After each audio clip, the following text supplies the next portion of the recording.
I'm gonna be honest, it's been a rough week. It's been a rough couple of months. 2018 is just kicking I'm literally wearing all black right now. If that's not symbolic of how I feel, I'm mourning. I'm in mourning right now. There's just been so much change, just so much.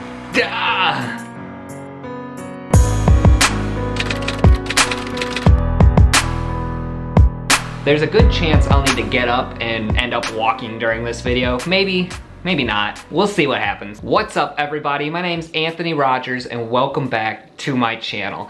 I just want to remind all of you, and those of you who are watching for the first time, that this channel serves the purpose of allowing me to document my journey, not only for myself, but for all of you to be able to look back and learn from the choices that I've made. And now more than ever, it's important to document and understand how to stay resilient when times are tough and everything around just seems to be falling apart. As I've said, it's been a really tough week for me, and honestly, a really tough few months. The transition to Seattle has been insanely exciting, but also terrifyingly overwhelming. There's been a lot of mixed emotions packed into this move, and I think this week it really just hit fruition. And while I don't want to dive into the specifics or the details of what's happened, I do want to take a minute to acknowledge that it's not the setbacks or even the choices that we make that define who we are, but rather how we handle the reality of the situation or the outcome of what happens next. And as obvious and as stupid as it may seem, it's really important to stay optimistic, and depending on the severity of the situation, that can be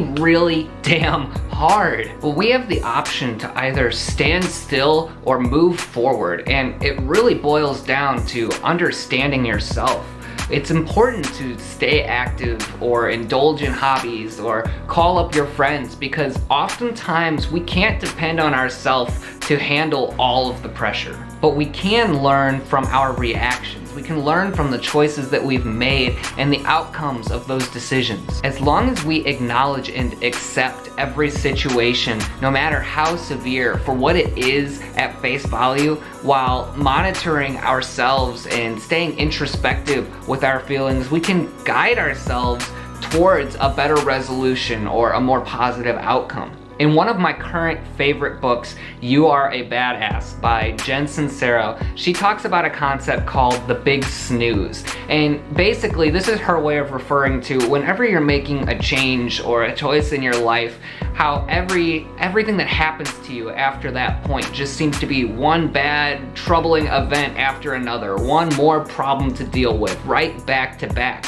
And she refers to this as kind of life preventing you from making the change, but that if you keep eventually fighting through each problem and overcoming each obstacle, you're going to make it to that other side. And that really resonates with me, because at the end of the day, no matter what life throws at us or how difficult things feel, once we've finally conquered what can seem like an endless struggle, there is always something incredible waiting at the end. And if that's not real talk, I don't know what is. So for those of you struggling out there like I have been this week, it's okay. Life gets hard, but then it gets amazing. So really, that's all I have the energy to give to you guys for this week. Be sure to hit me up in the comments, like, subscribe, all of that good stuff. And as always, thank you for watching, and I hope to see you all next time.